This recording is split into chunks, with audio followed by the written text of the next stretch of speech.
Welcome to the show. I'm Veronica Newfer. Too often we hear our politicians and other people in power get by with so much corruption, and where's the justice in this? Today, Jeff Kropf is my guest, and we're going to be talking about the deep state. The deep state not only in our nation, but also in Oregon. Who are the players in this? Well, Jeff will let us know. Thank you. Hey, it's good to be with you again. Been a while. It's been a long while. Yeah. So thanks for taking the time. You're at the Capitol all the time, and you're obviously a representative, and now you're I'm trying a to former representative, and I got smart, and I left that place before it completely corrupted my morals and ethics. That's good. Well, we all need to support the good people that are there. We do, and we have many very fine people at the Capitol, and that's part of what I do. One day a week with the Oregon Citizens Lobby is to help train the average citizen who believes in limited government and liberty and personal responsibility, you know, what our founding fathers believed in. To teach those people, how do you make a difference at the Capitol building? How do you sit down and talk to your legislator? How do you testify effectively in front of a committee on a particular bill? Because most people don't know. I certainly didn't know before I ever was elected to office. And you know, having a little training can be really helpful. And that's what we do every Thursday at the Capitol building in Salem on the 3rd floor, room 350. It's the Oregon Citizens Lobby. We have a little red and white and blue eagle in front of an American flag and a sign outside. We provide coffee, but most of all, we teach you how you as the average person who believes in liberty, believes in conservatism, how you can go there and make a difference in a very difficult political environment, because conservatism is not the direction of the Oregon legislature these days. Yeah, well, I think if people knew what was going on, it might be. But I think a lot of times people just trust the newspapers and they just go with it. And tells you very little of the truth of what's happening. Yeah, for sure. Did you mention the time of day? It is from 8:30 in the morning. It's every Thursday. From now until when the legislature concludes its business, which will be 8:30 to 5? Typically 8:30 to 3 or 4. Okay. It depends on if we have some difficult legislation that we want to oppose or we want to try to push. If it's being heard later in the day, then we'll ask people to stick around, and we'll put together teams of people to go talk to legislators. We give them talking points, again, in looking at legislation based on a liberty kind of a viewpoint. It's very, very interesting for people who've never done it before. It provides a real opportunity to gain the confidence to go down there and really make a difference with the legislature and in all the activities that surround that. Can people volunteer a little bit? Oh yeah, absolutely. So they can go there for an hour and be okay? Yeah, absolutely. You can just come there over lunch. In fact, over lunch, State Representative Mike Neerman usually gives a lecture of some type on a very interesting subject. And today over lunch, he talked about redistricting and how that's going to happen. You know, that happens every 10 years in every state, and certainly in Oregon based on the U.S. Census.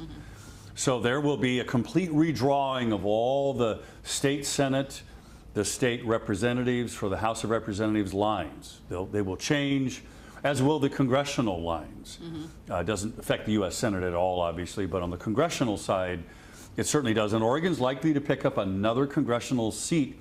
We have 5 today. We're likely to get 6, and that's why redistricting is so important, in that it really creates who is going to be in power. People find out about something that's going on in the legislature. Well, and I'll give you a good example. It's vaccinations right now. Oh, boy. Okay? That ugly thing is back again, that takes away a parent's right to determine if you want your children to be vaccinated with 38 different vaccines in the first 6 years of their life, according to the CDC's vaccination schedule, which is a total of 78 vaccinations, because many of these have to be done more than once, which ought to lead us to think about how good they really are, right? So that issue, by the way, cuts across party lines, and it cuts across ideology, whether you're liberal or conservative or moderate. We had this rally just recently at the Capitol about this, and there were liberal women there that are Democrats who came up and talked to our speakers and said, we don't like this bill. This is a bad bill. So I went from being a guy who was fully in favor of vaccinations after reading about it and learning about it to a very limited vaccination. But most importantly, it should be a parent's right to make that decision. There's an example of an issue that brings people to the Capitol. They wake up, just been busy living their lives like we all try to, right? Raising a family, doing all the things, getting by. Now all of a sudden, something captures your interest. Well, when they come to the Oregon Citizen Lobby every Thursday from 8:30 till 2 or 3 in room 350, we can help you channel that energy into making a difference. Right. So, speaking of that, the deep state, I would say a lot of people don't like Republicans or Democrats. They don't want to be affiliated with either one, probably largely because they see that the deep state. I mean, subconsciously, I don't think they know they know something's wrong. Right, exactly. They know something's wrong. Yeah, and so well, that's why Donald Trump got elected president. Yeah, because people just knew something's wrong, and neither party is fixing it. Right, and they weren't. Yeah. And I say that as a conservative Republican, as a constitutionalist. Yeah. My party is not fixing it. My party is part of the problem. Right, yeah. Yeah, there was something wrong about Paul Ryan, the Republican, sadly. Speaker of the House, way back in Obama's term when he supported Paul Ryan becoming the Speaker of the House. I'm thinking, oh no. You know, I used to like Paul Ryan just because Obama likes him. I don't know that I like him now. And turns out that he made he lost 2 years. He quit, which is a good thing. But he was compromised. And that's not the Paul Ryan that I knew and had dinner with some years ago. Okay. He was a much more conservative guy. The problem is, and I've seen this, I saw this happen with Jeff Merkley, who's now our U.S. Senator, who's moved far to the left. When he came into the legislature with me in 1999, he was much more moderate. But I saw him when he became the Speaker of the House. You really just kind of have to sell your political soul to the people that fund your campaign so you can win elections, so you can be in power. And so you will adopt whatever far left ideas that, or in our case, far right, except that's not what happens in Oregon. We don't get far right speakers of the House. We get moderates if we're lucky on the Republican side. On the left side, you have to agree with every far left crazy idea that's out there, and it's gotten worse. You look at Peter Courtney this session, President of the Senate. The only reason he was reelected President of the Senate is he had agreed to give to his caucus, let any of their far left ideas go right to the floor and get a vote. Is the far left ideas, is that deep state ideas? Well, some of them are, sure, because and I'll give you a good example of that. The whole sexual harassment problem at the Capitol, right? The Boley report, the fact that Tina Kotek and Peter Courtney tried to fight it, tried to kill it in court, and they lost in court. They had to give up certain information. Well, it wasn't all about Republican Senator Jeff Cruz. It implicated 2 Democrat men, House members, and that's what they were trying to keep quiet. So they have a bill right now that doesn't allow the victims' names to be released, who get settlements paid for by you and I, the taxpayer, okay? Their names are not going to be released, but it also protects the names of the people who perpetrated the so-called offense. So the legislators get to keep it quiet too. There's an example of people in power who say a different set of rules applies to us than the rest of you. We get to keep it quiet. Yeah. The rest of you don't. Yeah. Well, for instance, okay, let's just take the so-called, fake Russian collusion. Right. Okay. How about the Frenchman collusion? George Soros paying the Democratic Party. I mean, he's a Frenchman. He's not American, correct? And then the Chinese, of course. But you don't hear boo about anything like that. Well, and this is the deep state. Yeah.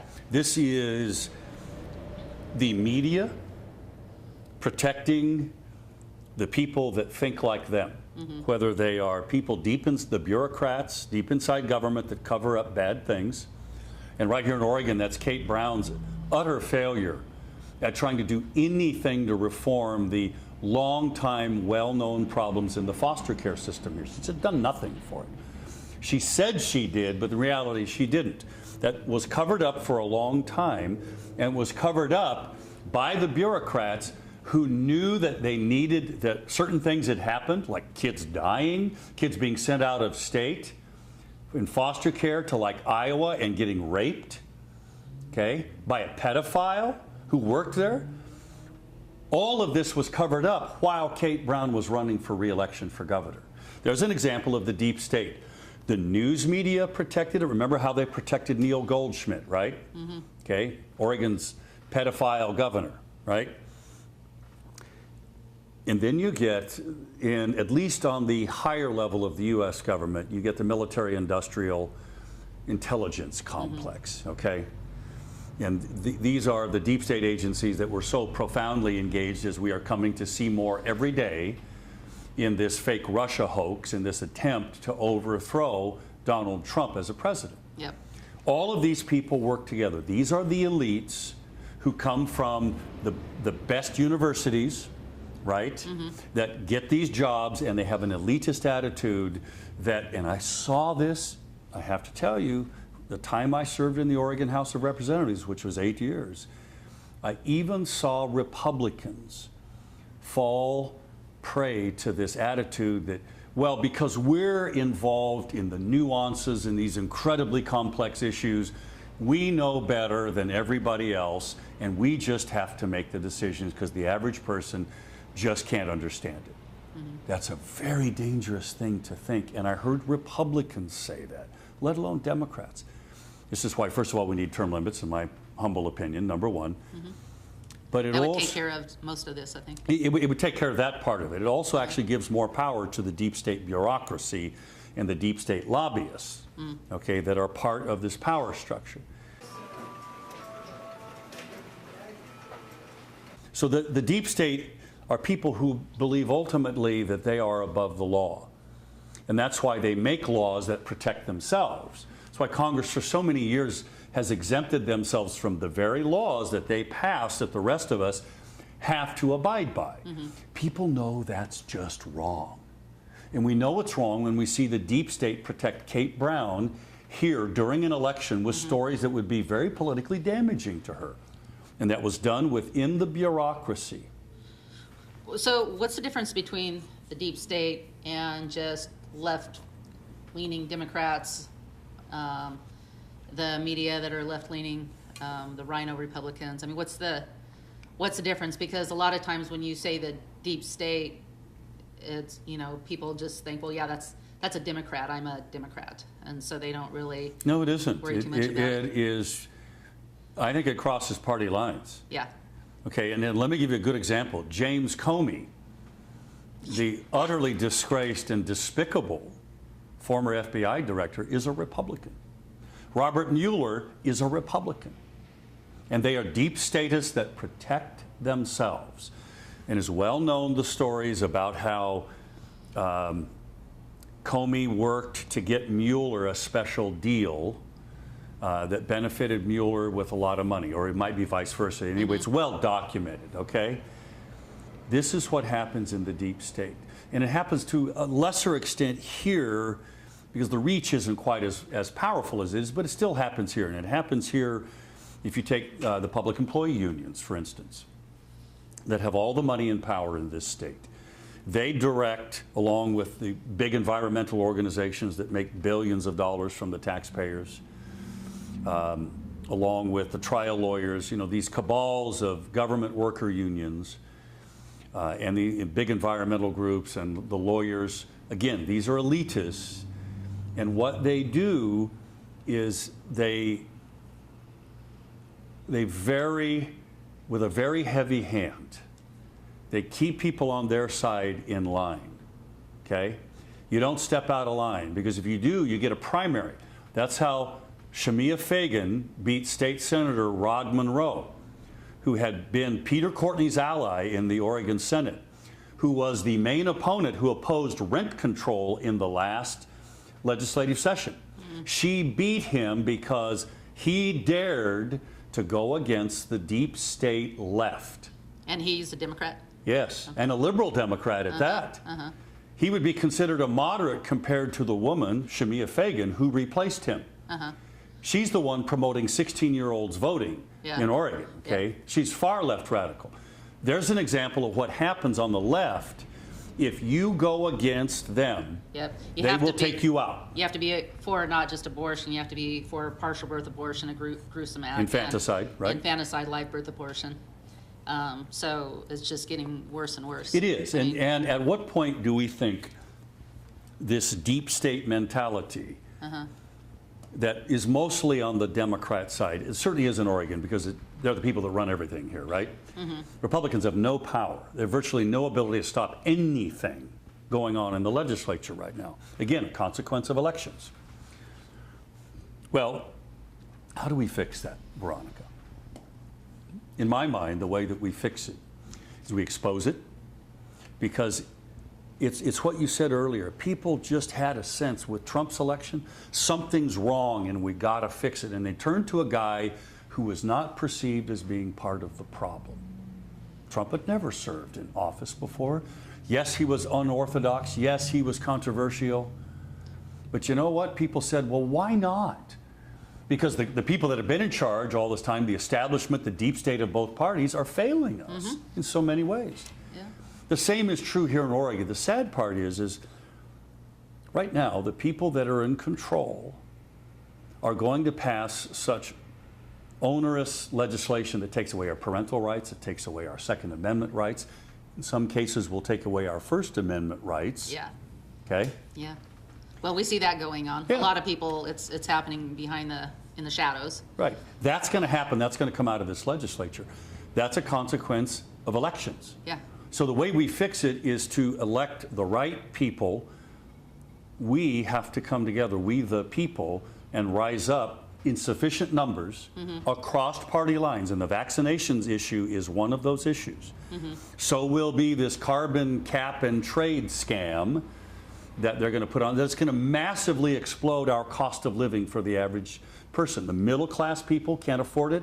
And certainly the lower class, the poor people can't afford it. Yeah. Well, and the cap and trade is a deep state. It's not based on facts. It's based on deep state. They're giving them more right. power.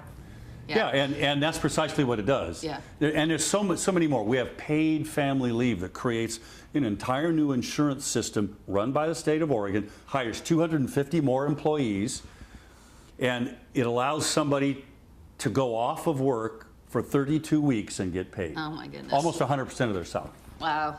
Those are the ideas that are going to affect people's lives. Yeah.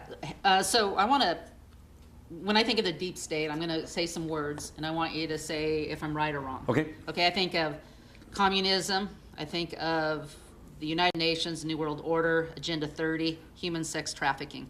Do these all work together, or am I off somewhere? No, there are elements of them that are all in place. I mean, there are elements within the deep state, whether they're, especially here in Oregon, I would say, that are so committed to the socialist/communist ideology that government has to exist to level the playing field for everyone. Okay, and that there can be no, it's collectivism, right? There can be no individual achievement, because that might make somebody feel bad, and we wouldn't want to hurt their feelings. Sort of like we've been conditioning our kids all these years with participation trophies, right? These are the things that are in place. So yes, elements of that are really part of the deep state in various areas, and they manifest themselves at different times. Yeah, because they are very much involved in making billions of dollars off of human sex trafficking, and the foster kids are many times a victim to this. Horrible, you know. It is. Yeah. And also the media, major news media, like there's about 5 owners. Am I saying this right? And they're mostly all, they all are deep state? Well, yeah, you even look at Fox News, which is for so long has been the only outlet for those of us in the limited government libertarian kind of viewpoint, right? Yeah. It didn't used to be that way, but it's how it has become now, and I think there's no question that the election of Trump had a lot to do with that, right? Right. The fake news media. At the local level, it's less clear, because interestingly enough, a lot of the institutions, like a lot of the major newspapers in Oregon, have taken such a more moderate tone all of a sudden. And I think part of that is because of the deep statism of Governor Kate Brown, in how she pledged to be the most transparent governor ever, and then did a whole host of things that really angered the editors of these major newspapers to keep things from them. Oh, okay. In fact, the laws, the exemptions from public records requests have dramatically increased under Kate. And I served 8 years with her, so I know her direction in terms of political philosophy, and there's no question about it, that she has created less transparency. And again, that's part of deep statism, especially on the part of the elected officials. And you see that happen sometimes at, well, look at what happened with Jussie Smollett, right? Mm-hmm. Okay, you get the Chicago PD and the mayor deeply angry and offended that the state's attorney for Chicago says, nah, none of that evidence matters. We're going to cut the guy loose. Expunge his record. Never happened. Oh, no, we're going to seal all the facts of the case. You know, that kind of thing smacks as a deep state cover-up. There's an example of it at the local level, and it happens in Oregon. Yeah, yeah. Oh, boy, we don't want to talk about Obama's birth certificates, do we? No, but you know... But, I mean, there were 3 of them, and all of them had problems, but it would never come out. Sure, but the deep statism, had we not had a great state employee who leaked John Kitzhaber's girlfriend's emails to the press, we wouldn't know that Kitzhaber knowingly was allowing his office to be used illegally for personal gain in violation of several statutes. We would have never known that because the deep state covers it up. Because Ellen Rosenblum, the Attorney General of Oregon, knew about it, was never going to call Kitzhaber on the carpet for it, okay? Was never going to expose it. You know, when the FBI investigated that whole thing, they did something they never do. And that is they subpoenaed and demanded the emails from Ellen Rosenblum to John Kitzhaber. In essence, the Attorney General, supposedly attorney-client privileged, no. They said, you've got to give it to us. Because they suspected that was a deep state cover-up. So deep statism, unfortunately, is alive and well in America, and it's alive and well here in Oregon. The smaller the community, the better it is for people like you and I to get the word out and to get other people engaged to go make a difference. Because if you can go fix City Hall, and you can, there's some great people. Just the Florence Liberty Alliance took over the entire Florence City Hall almost. And they've had incredible impact on school boards. These are people, Republicans and Libertarians and conservative Democrats, who came together, called the Florence Liberty Alliance. And they made a huge difference there. Great. You can do that in any town if people come together. We still can determine our destiny, both in America, in the state of Oregon, and in every community around here. We can do it. We can beat the deep state. Well, I love your confidence. Anything else? You know, the final thing I will say as a man of faith, pray. Pray.